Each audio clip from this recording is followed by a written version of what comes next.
La historia se sumerge nuevamente en un caos total. Un grupo de científicos corre para salvar su vida. A lo lejos, Kong libra una batalla épica. El enorme gorila destruye todo a su paso. Las explosiones resuenan por todas partes en medio del estruendo ensordecedor. La doctora Keiko y su equipo logran subir a un helicóptero de rescate. Sin embargo, durante la maniobra de escape, se encuentran cara a cara con el mono gigante durante largos segundos interminables, con su destino suspendido en una incertidumbre absoluta. A continuación, la narración nos muestra a Keiko despertando en una camilla, rodeada de personas con trajes de protección biológica. Le piden que se mantenga calmada mientras realizan varios exámenes, pero ella no tiene paciencia para las formalidades. Desorientada, comienza a exigir noticias de su hijo. Necesita saber urgentemente si está bien y si sobrevivió al ataque brutal. Los hombres finalmente la dejan salir corriendo de la habitación. Uno de ellos ordena que la dejen tranquila, argumentando que aún está bajo sedantes y que no irá lejos. Poco después, Hiroshi se reúne con ella en la cubierta. Agitada, le pregunta dónde diablos se encuentran. Él responde que están en el corazón mismo de su legado, la instalación de Monarch. En ese momento, la cámara se aleja para revelar que se encuentran en un inmenso buque de la corporación, precisamente el número 18. En el puente, Tim anuncia que perdieron 16 personas la noche anterior. Otros 2 aún luchan por su vida en la enfermería. Según las imágenes capturadas, Kong no es el único problema. Algo, en la isla, vuelve a todas las criaturas erráticas y violentas. Para Tim, nada de esto tiene sentido. El gorila nunca había mostrado hostilidad durante todo el tiempo que pasaron en su territorio. Realizaron cientos de pruebas de todo tipo sin provocar jamás una reacción así. No entiende este cambio repentino. Mientras los sedantes pierden poco a poco su efecto, la doctora Keiko comienza a recuperar algunos recuerdos. Revive sobre todo el momento doloroso en el que tuvo que soltar a Lee. Ese recuerdo se ha convertido en un verdadero suplicio que le causa un profundo sufrimiento. En ese instante, Natalia aparece y se presenta como la subdirectora de Monarch. Promete que todo se aclarará muy pronto, pero lo único que preocupa a Keiko es organizar inmediatamente una misión de rescate para ir a buscar a Lee. Natalia le responde que no es viable. Poner un pie en la isla sería una misión suicida. Además, nadie está en condiciones de ir al corazón del mundo, especialmente ella, que sufre visiones y a veces pierde el contacto con la realidad. Natalia intenta mostrarse lo más amable posible, movida por el respeto que siente hacia Keiko y su inmenso legado. Sin embargo, Kenan afirma claramente que ella es la única que decide aquí y se niega rotundamente a acceder a su petición. En ese preciso instante, la historia nos lleva de vuelta al pasado, en 1957, en el sur de Chile, donde Keiko participaba en una misión de exploración con su adorado esposo. Un barquero local los deja en un pequeño muelle de madera. Tras recibir su pago, el hombre se marcha a toda velocidad sin mirar atrás. La barrera del idioma impide a Bill comunicarse fácilmente.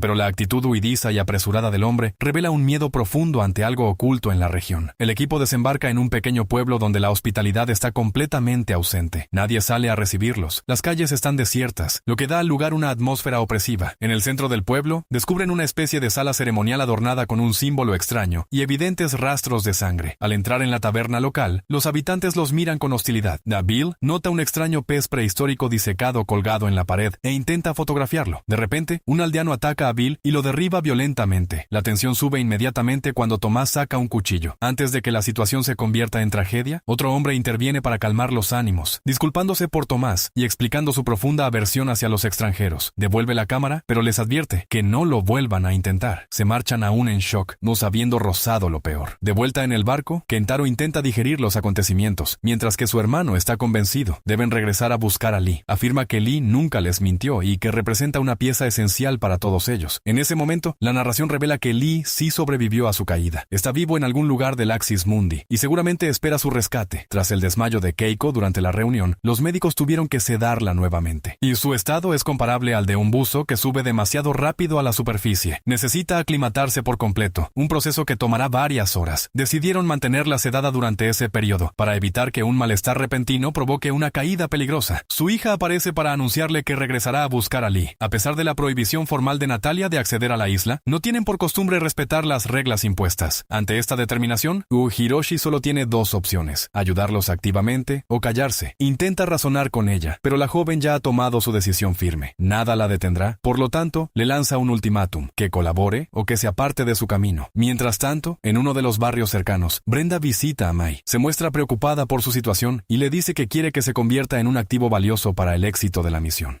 Brenda está dispuesta a ofrecerle una gran oportunidad dentro del equipo directivo, pero le precisa que deberá adoptar una nueva perspectiva. Esto probablemente significa que Mai tendrá que actuar en contra de los intereses de sus propios amigos para asegurarse un rol importante en los acontecimientos venideros. A la mañana siguiente, un helicóptero despega de la plataforma mientras se ve a Mai caminar libremente por la cubierta sin vigilancia. Unos segundos después, Después, Kate se le une, y May le confiesa la verdad. Brenda le ofreció un puesto importante en la misión, pero sabe perfectamente que es solo para obtener el código que ella misma escribió. Brenda probablemente la toma por una idiota que caería 2 veces en la misma trampa, pero eso no sucederá. May está convencida de que, una vez con el código en mano, Brenda la desechará como un trapo viejo e irá directamente a ver a Simmons para atribuirse el mérito de su arduo trabajo. Cuando Kate comprende que la lealtad de May no está en duda, le pide ayuda inmediata para ejecutar su plan y salvar a Lee. El tiempo apremia y la ventana de oportunidad se reduce segundo a segundo. Aprovechando su nueva autoridad como futura miembro del equipo estratégico, May solicita acceso al puente de mando. Allí, Tim se ofrece amablemente a mostrarle las instalaciones en detalle. Ella finge un vivo interés por sus explicaciones, con el único propósito de acceder a una terminal que permitirá asegurar un paso seguro a sus amigos. Mientras tanto, en los pasillos, Hiroshi y sus hijos se desplazan en silencio, evitando a los guardias para llegar al hangar. Cada paso es arriesgado, pero su determinación permanece absoluta. Después de todo lo que han pasado, salvar a su amigo ya no les parece una misión imposible. En el puente, Mai halaga el conocimiento enciclopédico de Tim, no distrayéndolo para que no mire las pantallas y descubra a los intrusos. Él le habla en detalle de los equipos disponibles mientras ella finge asombro para que continúe. Incluso llega a ponerlo un poco nervioso mostrándose ligeramente coqueta. Cuando el equipo finalmente llega a un hangar, preparan la lancha para la evasión. Mai llega en el último momento, sube con ellos y juntos parten hacia la isla de Kong. A primera vista, el lugar parece desierto,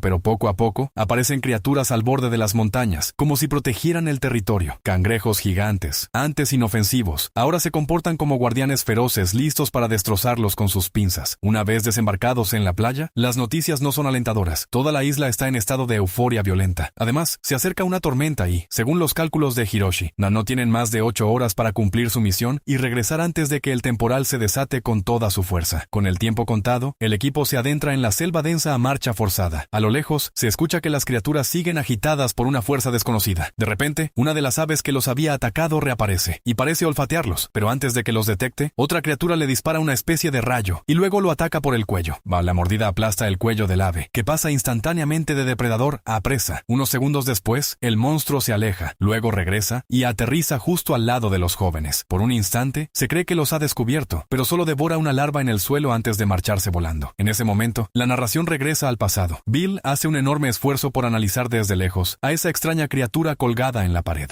Daría $1000 solo por tenerla sobre una mesa y observarla de cerca, pero los aldeanos se burlan de su dinero. Keiko sospecha que se trata de un fósil, pero confirma que los habitantes no son en absoluto amistosos y no les quitan los ojos de encima. Unos instantes después, la camarera se acerca a su mesa y, rompiendo la tensión, invita a Bill a bailar con ella. Él intenta negarse, pero no tiene opción. Keiko lo anima mientras todos se burlan de verlo ridiculizarse bailando con los chilenos. En ese momento, Lee no puede evitar reflexionar sobre lo que podría haber sido su vida, y Keiko también evoca el pasado con cierta nostalgia. Le recuerda que una vez le confesó su sueño: ser padre, hacer barbacoas los domingos, tener una esposa que prepare la ensalada, pero todo eso parece un ideal imposible en sus circunstancias actuales. De vuelta en la isla, los jóvenes se topan con Kong, ya que duerme plácidamente en medio de un valle. El problema: no tienen tiempo de rodearlo. Es la única vía viable por ahora, y deben avanzar con extrema lentitud para no despertarlo. Tras unos segundos de tensión máxima, Kong se da la vuelta y su enorme mano se dirige peligrosamente hacia ellos. Hiroshi les ordena correr inmediatamente, pero Mai queda paralizada por el miedo. Kate la empuja en el último momento para salvarla. Cuando la mano gigantesca se abate, Kate se encuentra milagrosamente en el espacio vacío entre los dedos, escapando a la muerte por pura casualidad. El equipo cree haberla perdido por un instante, pero cuando emerge de entre los dedos de Kong, el alivio es inmenso. En el buque, Keiko aún sufre los efectos secundarios de su estancia en el otro mundo. Tim se acerca para hablarle, pero la doctora es incapaz de pensar en otra cosa que no sea la misión. Mal le suplica que no la denuncie a los guardias. Todo lo que quiere es observar la situación desde lejos. Tim decide invitarla al puente de mando y le muestra las imágenes satelitales de la isla. Al verlas, se siente minúscula en ese entorno ultratecnológico. Incluso experimenta una sensación de inutilidad, pero Tim le recuerda su importancia fundamental. Los satélites y la tecnología no valen nada sin una experta que los guíe, y esa experta es ella. En ese momento,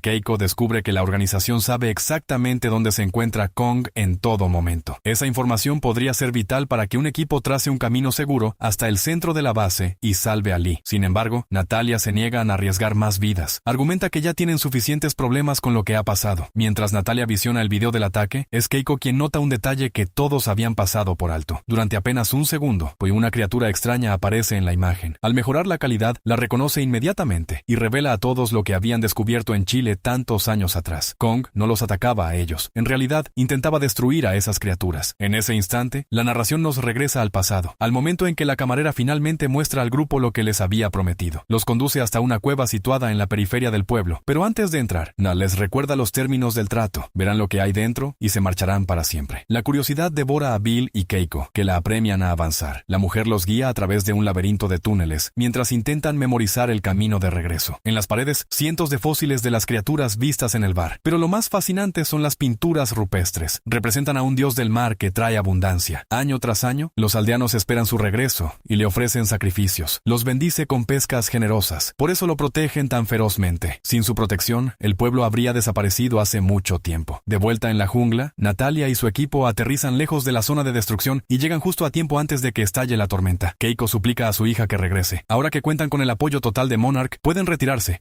mejorar las condiciones y abrir la falla cuando el sistema esté perfectamente estable. Le explica que ella también quiere recuperar a Lee con toda su alma, pero nada de lo que ve aquí le da la impresión de que puedan triunfar en esas condiciones. Necesitan tiempo para preparar una misión coherente y segura. Sin embargo, el tiempo es precisamente lo que Lee no tiene. Nadie sabe si aún está vivo, y mucho menos cuánto tiempo podrá resistir en un entorno tan mortal. Ya Hiroshi también suplica a su hija que reflexione, pues arriesgar la vida de Kate en lo que parece un golpe de póker le parece insensato. A pesar de las súplicas incesantes de su madre, Kate no puede olvidar que Lee se negó a soltarla y le salvó la vida. Por lo tanto, está decidida a hacer exactamente lo mismo por él, sean cuales sean las consecuencias. Antes de que nadie pueda detenerla, Kate activa la máquina. La falla se abre violentamente. La enorme oleada de energía despierta a Kong y, simultáneamente, hace huir al jabalí en el otro mundo. Lee divisa la cápsula que entra en el Axis Mundi y corre desesperadamente para alcanzarla. Desafortunadamente, la estructura aterriza al pie de una enorme montaña que comienza a derrumbarse, revelando una amenaza mucho peor debajo. A espaldas de Lee, cientos de escarabajos hambrientos se acercan a toda velocidad. Se abalanzan sobre él mientras lucha por llegar a la cápsula. De repente, la montaña se desintegra y lo que habían visto en las pinturas rupestres de Chile se convierte en una aterradora realidad. Una enorme criatura marina en forma de pulpo acorazado emerge frente a Lee. Logra arrojarse a la cápsula. Presiona frenéticamente los botones para iniciar la secuencia de retorno y observa por la ventana cómo los enormes tentáculos se cierran sobre él. En el momento en que la cápsula atraviesa la falla, el pulpo acorazado la sigue y ambos comienzan su tránsito hacia la Tierra. Al mismo tiempo, Lee debe luchar a muerte contra uno de los escarabajos que logró colarse en la cápsula antes del cierre de la puerta. Con su cuchillo, apuñala a la bestia en el ojo, pero esta lo muerde ferozmente en el brazo antes de esconderse detrás de él para atacarlo por la espalda. En la Tierra, ahí el caos estalla. Uno de los tentáculos del monstruo aplasta a Natalia en el preciso momento en que la criatura cruza completamente el portal. El equipo, aterrorizado, suplica a Kate que cierre la falla inmediatamente para evitar algo peor. Pero en ese preciso instante, la cápsula logra pasar y Lee regresa sano y salvo entre ellos. Inmediatamente después, Kong aparece, visiblemente furioso, y destruye el portal de un solo puñetazo. La falla se cierra instantáneamente, pero el dios del mar ya ha penetrado en nuestro mundo. Un nuevo rival acaba de emerger de las profundidades. El equipo logra escapar llevándose a Lee, pero el precio es alto. Han perdido a Natalia y una nueva amenaza se dirige inexorablemente hacia el océano. Kong, a pesar de su poder colosal, no puede perseguir a la criatura en los abismos, dejando el destino de los mares en una incertidumbre total, mientras el equipo digiere esta victoria amarga. Han recuperado a su amigo. Este es el resumen de la segunda temporada de la serie Monarch, Legacy of Monsters. Si quieres el resumen de los otros episodios, por favor suscríbete para apoyarme. Gracias y hasta la próxima.